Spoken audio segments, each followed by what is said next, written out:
Կարտոֆիլի գինը թանկացել է, գերազանցելով 1 լարին։ Սամսխը Ջավախեթի տարածաշրջանում բնակչության համար եկամտի աղբյուր է հանդիսանում հողագործությունը եւ հողից ստացված բերքն ու բարիքը, կարտոֆիլը, հատիկայի մշակաբույսերը եւ այլն։ Անցած տարին բարենպաստ է եւ կարտոֆիլամշակման զբաղվողները մեծ քանակությամբ կարտոֆիլ հանեցին։ Իրացման խնդիրն էր կարծես ուշացած, սակայն լուծվեց եւ կարտոֆիլագործները կարողացան իրենց կարտոֆիլը վաճառել բարձր գներով։ Այսօրվա դրությամբ 1 կիլոգրամ կարտոֆիլը վաճառվում է 1 լարի, 1 լարի 40 թեթրիով։ Անցյալ տարի լավ էր։ Ճիշտ է, թոնային էր, լավ է, բերքը հանեցինք։ Ինչ եմ, լարում տավի։ Այս տարի լավ էր, որ լարում տավինք։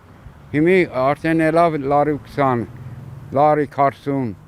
Նայես քարտոլի, ինչ է կուտասկե։ Այս տարի կենաց ցանիմ դի։ Էլի 20-25 հոտ ցանիմ դի։ Այնք։ Եթե եղանակ տա, եղանակեն է կախված։ Անձրև կենեք է, չեն է, դիկա ասված գիտե։ Եղանակ կա լավ է, եղանակա կա, վաբշե